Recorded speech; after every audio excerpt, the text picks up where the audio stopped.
Nga công bố cảnh hoang tàn của Bakhmut sau một năm giao tranh ác liệt. Tổng thống Putin phản đối thay đổi trật tự thế giới mà theo đó chỉ có Mỹ được hưởng lợi. Cố vấn Mỹ cho rằng Bắc Kinh sẽ phải trả giá thực sự nếu gửi vũ khí sát thương cho Nga. Theo Tổng thư ký Liên Hợp Quốc, xung đột với Nga đã khiến người Ukraine sống trong địa ngục trần gian. CIA tiết lộ chương trình hạt nhân Iran đang phát triển với tốc độ đáng lo ngại.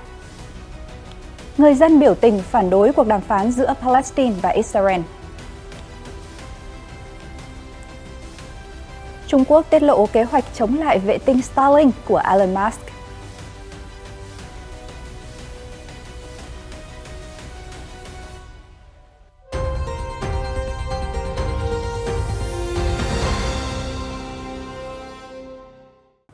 Kính chào quý vị đã trở lại với chương trình Thời sự quốc tế ngày 27 tháng 2 và sau đây là những nội dung sẽ có trong bản tin ngày hôm nay. Trước tiên là liên quan đến tình hình chiến sự tại mặt trận miền đông Ukraine. Hãng thông tấn RIA của Nga hôm 26 tháng 2 đã công bố cảnh quay từ trên cao của thành phố Bakhmut, nơi diễn ra các trận giao tranh ác liệt giữa quân đội Nga và Ukraine trong nhiều tháng qua. Cuộc đấu tranh tại Bakhmut đã kéo dài nhiều tháng, từ một thành phố có 70.000 cư dân, hiện chỉ còn khoảng 5.000. Bakhmut là nơi chứng kiến các cuộc giao tranh đẫm máu nhất trong cuộc xung đột kéo dài một năm qua. Lãnh đạo của tập đoàn quân sự Wagner, ông Evgeny Prigozhin trong những ngày gần đây đã tuyên bố rằng Wagner đã chiếm thêm được nhiều khu định cư xung quanh Bakhmut.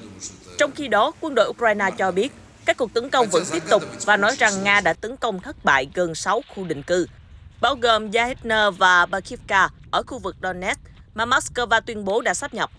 Các trận chiến khốc liệt diễn ra theo dọc chiến tuyến ở miền Nam và miền Đông Ukraine, đặc biệt là gần Bakhmut. Việc tiến lên của cả hai bên đôi khi chỉ có thể tính bằng mét và vài mét mỗi lần.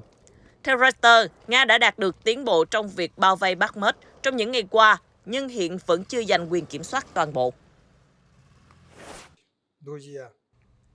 Cùng ngày, hãng thông tấn TASS dẫn lời Bộ trưởng Quốc phòng Nga ông Sergei Shoigu cho biết, cách Nga đối phó với mối đe dọa biên giới sẽ phụ thuộc vào loại vũ khí mà phương Tây cung cấp cho Ukraine.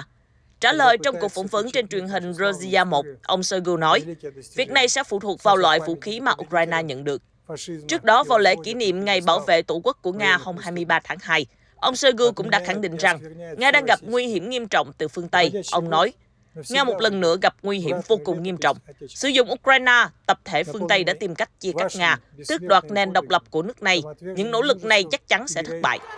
Trong bài phát biểu trước quốc dân vào ngày 21 tháng 2, Tổng thống Nga Vladimir Putin cũng nói rằng Nga sẽ tìm mọi cách để đẩy mối đe dọa ra xa khỏi biên giới của mình nếu chế độ Kiev được phương Tây cung cấp các hệ thống vũ khí tầm xa.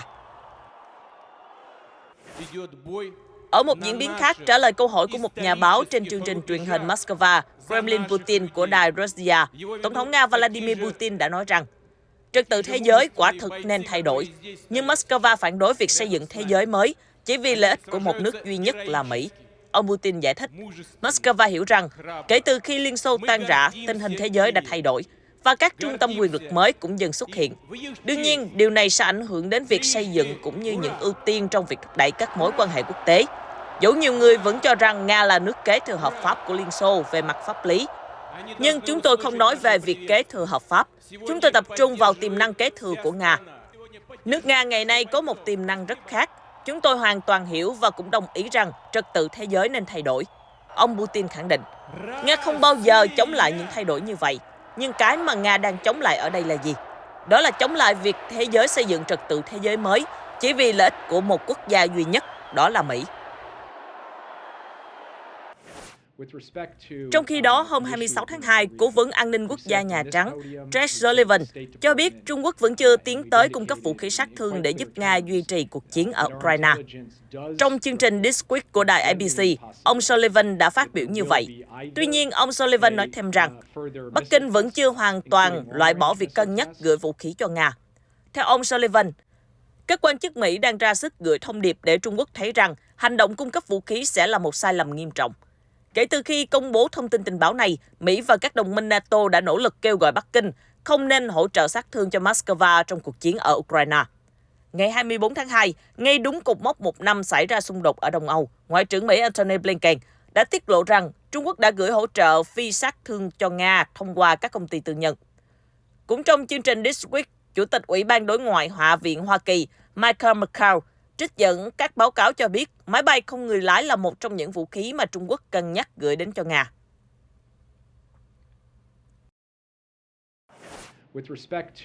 Trong cuộc phỏng vấn khác trên đài CNN về vấn đề Trung Quốc hỗ trợ quân sự cho Nga trong xung đột với Ukraine, Cố vấn An ninh Quốc gia Nhà Trắng ông Jake Sullivan cũng nói rằng Bắc Kinh sẽ phải đưa ra quyết định của riêng mình trong việc cung cấp thiết bị cho Nga.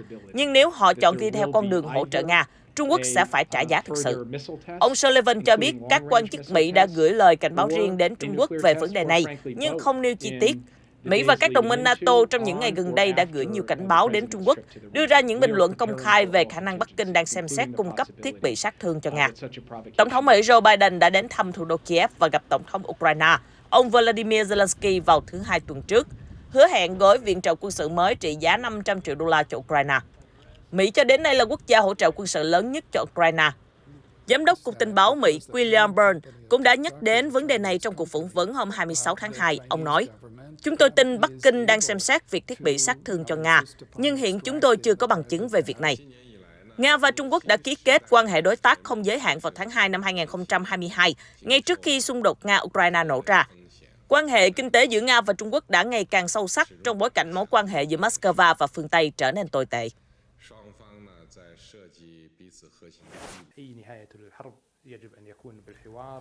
Trong chuyến thăm đến thủ đô Kiev của Ukraine vào hôm 26 tháng 2, Hoàng tử Ả Rập Xê Út Faisal bin Farhan Al Saud đã khẳng định lại sự ủng hộ của Ả Rập Xê Út dành cho Ukraine, cũng như đề ra giải pháp hòa bình cho xung đột hiện nay.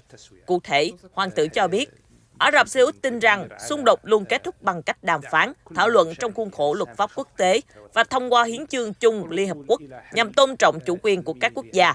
Đây là lý do tại sao chúng tôi sẽ tiếp tục làm việc với các bên khác nhau để tìm kiếm cơ hội đạt được thỏa thuận chung. Ả Rập Xê Út và Ukraine bắt đầu quan hệ ngoại giao vào năm 1993. Vào tháng 10 năm ngoái, Ả Rập Xê Út cho biết nước này sẽ cung cấp 400 triệu đô la tiền viện trợ nhân đạo cho Ukraine và bày tỏ sự sẵn sàng của mình trong việc hỗ trợ hòa giải và góp phần giảm leo thang. Vào tháng 9, Ả Rập Xê Út đã giành được thắng lợi ngoại giao khi hỗ trợ trả lại sự tự do cho các chiến binh nước ngoài bị bắt ở Ukraine. Với sự hòa giải của Thái tử Mohammed bin Salman, Nga vào tháng 9 năm 2022 đã thả 10 người nước ngoài mà nước này bắt ở Ukraine, trong đó có 5 người Anh và 2 người Mỹ. Động thái này là nhờ mối quan hệ khá gắn kết của Thái tử Mohammed và Tổng thống Nga Vladimir Putin. Các quan chức Ukraine cũng đã nhấn mạnh vai trò hỗ trợ của Ả Rập Xê Út và thảo luận về hợp tác trong tương lai, đặc biệt là trong lĩnh vực năng lượng và đổi mới.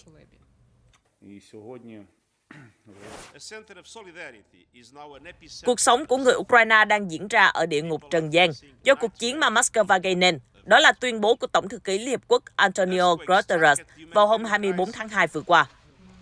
Ông phát biểu trước Hội đồng Bảo an Liên Hợp Quốc cho biết rằng 17,6 triệu người, tương đương khoảng 50% dân số Ukraine, đang cần được viện trợ nhân đạo.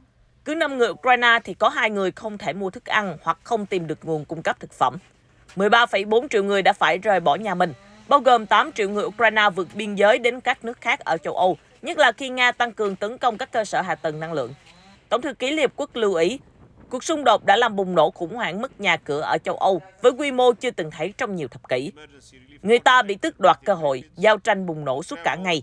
Cuộc tấn công của Nga và Ukraine là vi phạm nghiêm trọng hiến chương Liên Hợp Quốc và luật pháp quốc tế.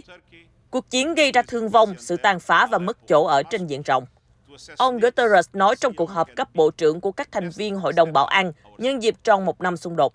Tổng thư ký nói thêm, cuộc sống đã trở thành địa ngục trần gian với người Ukraine. Chúng ta cần có hòa bình, nền độc lập phù hợp với hiến chương Liên Hợp Quốc và luật pháp quốc tế. Ngoài ra, ông Guterres cũng chỉ trích Nga đã đưa ra các lời đe dọa không cần che đậy kín kẽ về sử dụng vũ khí hạt nhân trong bối cảnh xung đột. Ông Guterres cho rằng sự đe dọa hạt nhân đã làm tăng nguy hiểm cho toàn thế giới ở mức độ chưa từng thấy, ngay cả giữa những ngày đen tối nhất của chiến tranh lạnh. Những lời đe dọa đó là không thể chấp nhận, Tổng thư ký nói thêm. Trong khi đó, ông Vasily Nebenzia, đại diện thường trực của Nga tại Liên Hợp Quốc cho rằng Mỹ và phương Tây nói chung chỉ làm xấu đi tình hình ở Ukraine thông qua việc cung cấp cho Kiev vũ khí và các hỗ trợ khác trong chiến đấu. Nhà ngoại giao Nga nói rằng phương Tây không cho chúng tôi sự lựa chọn nào khác ngoài việc xóa bỏ những mối đe dọa đối với Nga đến từ lãnh thổ của quốc gia Ukraine bị quân sự hóa. Ông Nebenzia nói thêm, mối quan hệ của chúng ta sẽ không bao giờ quay lại như cũ. Chúng tôi sẽ không tin tưởng vào phương Tây. Việc khôi phục niềm tin của chúng tôi là vô cùng khó, nếu không muốn nói là không thể, bởi vì chúng tôi luôn xem trọng hành động hơn là lời nói.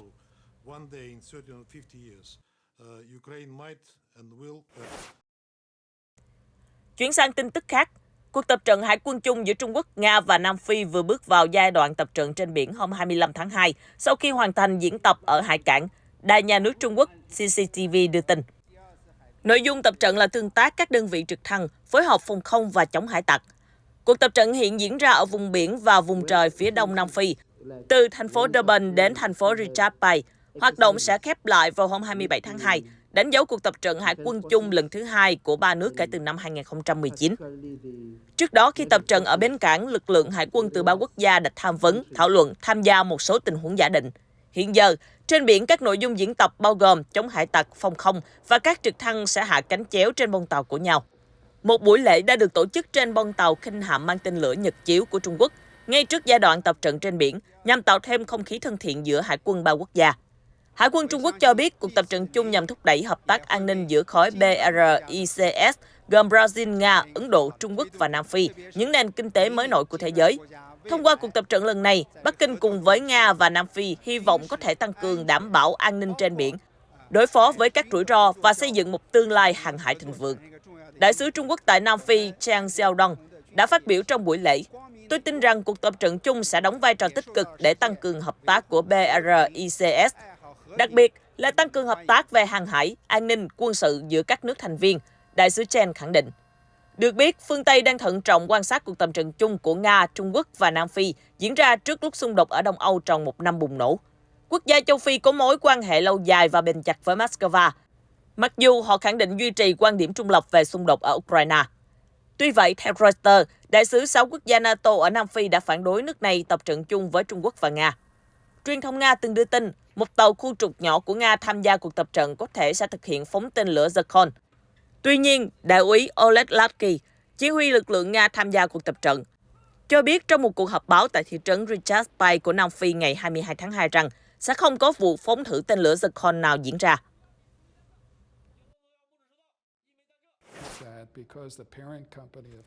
Hôm 26 tháng 2, Giám đốc Cơ quan Tình báo Trung ương CIA của Mỹ, William Burr cho rằng chương trình làm giàu hạt nhân của Iran đang phát triển rất nhanh. Nếu tiếp tục duy trì tốc độ này, Iran chỉ cần vài tuần để làm giàu uranium và có thể cung cấp năng lượng tạo ra vũ khí hạt nhân.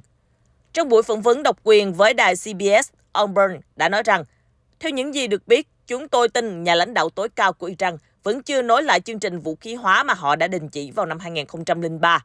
Tuy nhiên, riêng với chương trình làm giàu uranium, họ đã tiến rất xa. Ông Burn lưu ý rằng, Iran cũng đã cải tiến hệ thống tên lửa và đang gần đạt đến ngưỡng trở thành một quốc gia hạt nhân. Các nhà phân tích tình báo của Mỹ tin rằng, chính quyền Tehran đã ngừng nghiên cứu vũ khí hạt nhân vào năm 2003, nhưng vẫn tiếp tục phát triển các công nghệ liên quan đến hạt nhân như chương trình làm giàu uranium. Đây là loại nhiên liệu khi được làm giàu tới độ tinh khiết 90% có thể sử dụng để chế tạo vũ khí hạt nhân. Ông Burns nói tiếp, Iran đã tiến xa tới mức chỉ mất vài tuần là họ có thể làm giàu uranium tới 90%. Nếu vượt qua ranh giới đó, họ sẽ có khả năng tạo ra vũ khí hạt nhân. Tuần trước, Bloomberg đưa tin về việc Iran đã sở hữu uranium có độ tinh khiết lên đến 84%. Cơ quan Năng lượng Nguyên tử Quốc tế IAEA cho biết đã nhận được báo cáo về thông tin này và đang thảo luận kết quả xác minh với Iran. Theo thỏa thuận hạt nhân Iran năm 2015, Tehran cam kết hạn chế làm giàu uranium và chỉ làm giàu ở độ tinh khiết là 3,67% để sử dụng cho các nhà máy điện hạt nhân. Đổi lại, các quốc gia khác trong thỏa thuận phải gỡ bỏ biện pháp trừng phạt kinh tế, vốn đã bóp nghẹt nền kinh tế của Iran. Đây được xem là thỏa thuận chung mang tính bước ngoặt dưới thời cựu Tổng thống Barack Obama. Tuy nhiên, đến năm 2018, cựu Tổng thống Donald Trump đã rút khỏi thỏa thuận. Kể từ đó, Tehran công bố kế hoạch làm giàu uranium với mức độ tinh khiết lên tới 60%. Các cuộc đàm phán để Washington trở lại thỏa thuận với Tehran đã bắt đầu vào năm 2021, nhưng sau đó lại bị đình trệ. Chính quyền Biden đã thừa nhận rằng hoạt động ngoại giao vẫn đang bị đóng băng. Ngoài ra, trong buổi phỏng vấn với đài CBS, người đứng đầu CIA cũng đã bày tỏ lo ngại về mối quan hệ ngày càng mật thiết giữa Nga và Iran. Ông Burns nói, mối quan hệ giữa hai nước ngày càng đi theo hướng nguy hiểm. Chúng tôi biết người Iran đã cung cấp máy bay không người lái cho Nga để sử dụng cho các đợt tấn công vào cơ sở hạ tầng của Ukraine. Thêm vào đó, Iran còn cung cấp đạn dược cho Nga.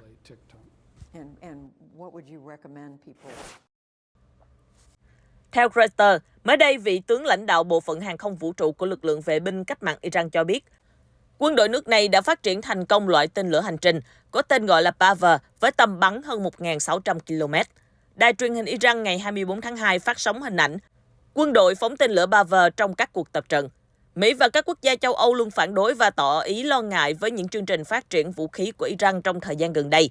Mặc dù vậy, Tehran vẫn mở rộng các chương trình phát triển tên lửa đạn đạo và cho biết động thái này hoàn toàn mang tính phòng vệ với mục tiêu răn đe đối thủ. Vào tháng 11 năm 2022, tướng Amirali Hajizadeh, lãnh đạo bộ phận hàng không vũ trụ của lực lượng vệ binh cách mạng Iran cho biết, Tehran đã phát triển một loại tên lửa siêu thanh mới, có khả năng xuyên thủng mọi hệ thống phòng thủ của đối phương. Tuy nhiên, Mỹ vẫn tỏ ra nghi ngờ với phát biểu này.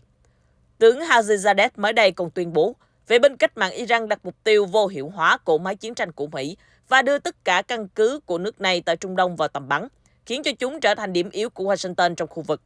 Ông khẳng định Iran có thể tập kích các tiền đồn của Mỹ ở Trung Đông bất cứ khi nào cần thiết. Phía Washington chưa đưa bình luận về nhận định của vị tướng Iran.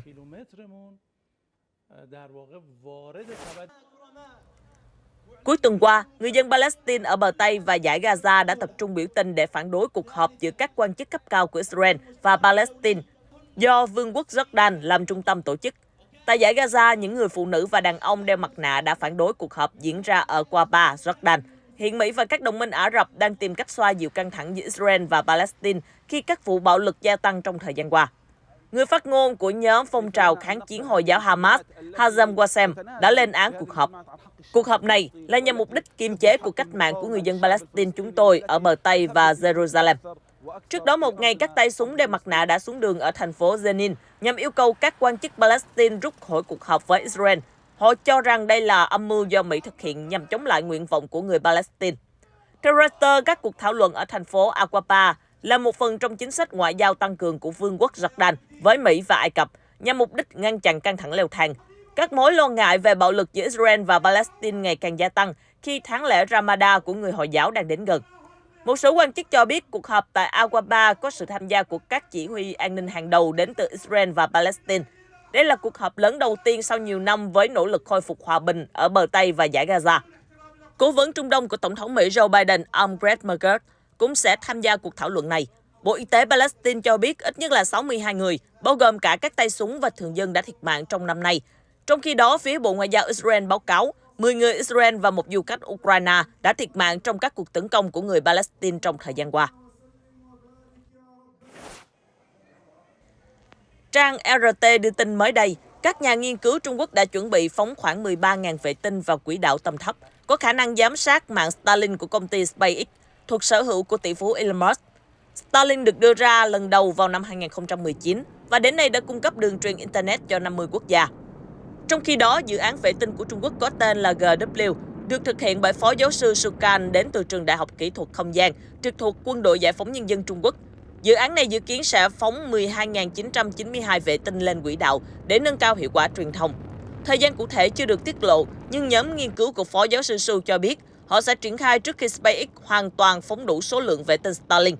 Nhóm của ông Su muốn đảm bảo rằng vệ tinh của Trung Quốc sẽ có vị trí tốt trong quỹ đạo tầm thấp của trái đất và ngăn Starlink khai thác quá mức nguồn tài nguyên ở không gian này. Số lượng vệ tinh của GW dự kiến sẽ nhiều hơn Starlink là 3.500. Trước đó, SpaceX công bố kế hoạch tạo ra 12.000 vệ tinh vào năm 2027 và sẽ tăng lên 42.000 sau đó. Nhóm nghiên cứu của ông Su cũng tuyên bố sẽ phóng vệ tinh vào các quỹ đạo mà Starlink chưa thể vươn tới. Điều đó sẽ tạo cho họ cơ hội và lợi thế để ngăn chặn các vệ tinh Starlink sau này. Ngoài ra, mạng lưới của GW cũng được trang bị công nghệ giám sát vệ tinh Starlink. Các quan chức quân sự Trung Quốc trước đây đã bày tỏ quan ngại đối với vấn đề an ninh quốc gia do các vệ tinh SpaceX gây ra. Tổ chức Y tế Thế giới WHO mới đây đã lên tiếng cảnh báo sau khi Campuchia báo cáo về 2 trường hợp trong cùng một gia đình ở nước này mắc cúm gia cầm H5N1. Phát biểu với các phóng viên trong cuộc họp báo hồi cuối tuần qua, tiến sĩ Selby Bryan, người đứng đầu công tác phòng chống dịch và đại dịch của WHO, nhận định diễn biến dịch cúm gia cầm gần đây là đáng lo ngại và WHO đang xem xét đánh giá những rủi ro mà dịch bệnh gây ra đối với con người. Nữ quan chức đồng thời lưu ý, chúng tôi kêu gọi tất cả các quốc gia nâng cao cảnh giác. Hôm 23 tháng 2, giới chức Campuchia báo cáo về trường hợp đầu tiên ở nước này tử vong vì cúm gia cầm sau 9 năm không ghi nhận ca nhiễm nào ở người. Nạn nhân là một bé gái 11 tuổi, cha cô bé có kết quả dương tính. Hiện WHO đang làm việc chặt chẽ với chính quyền Campuchia về diễn biến dịch bệnh hiện nay.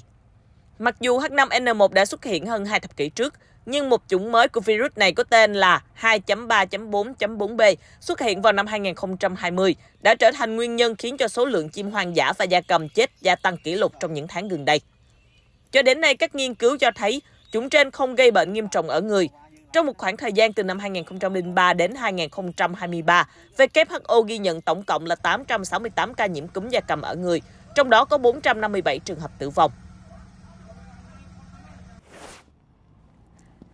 Ngày 26 tháng 2, Cục Bảo vệ Môi sinh Hoa Kỳ EPA đã công bố 2 địa điểm tiếp nhận các lô hàng có chứa chất hóa học mà trước đó chúng bị rò rỉ từ vụ trật đường ray tàu hỏa tại thị trấn East Palestine, tiểu bang của Ohio vào đầu tháng 2. Người quản lý khu vực 5 của EPA, bà Defrazo, cho biết việc loại bỏ các chất hóa học sẽ được bắt đầu lại ngay đầu tuần này. Trước đó, EPA đã chỉ thị cho công ty quản lý đường sắt Norfolk Southern tạm dừng công tác loại bỏ. Một số chất lỏng sẽ đến cơ sở Vickery, còn lại các chất thải rắn sẽ được đưa đến lò đốt ở East Liverpool. Các địa điểm này đều ở bang Ohio.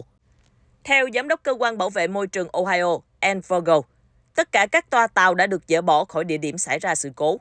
Vụ trật đường ray ở thị trấn East Palestine đã khiến cho hàng nghìn người phải sơ tán và làm dấy lên những lo ngại về sức khỏe.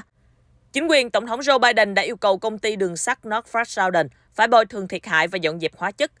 Vụ việc cũng đã gây ra một cuộc chiến chính trị và những màn đổ lỗi giữa các bên liên quan về quy định an toàn đường sắt. Trong khi đó, người dân ở khu vực bị ảnh hưởng đã rất lo lắng cho tình trạng sức khỏe của họ khi hóa chất tràn vào nguồn nước.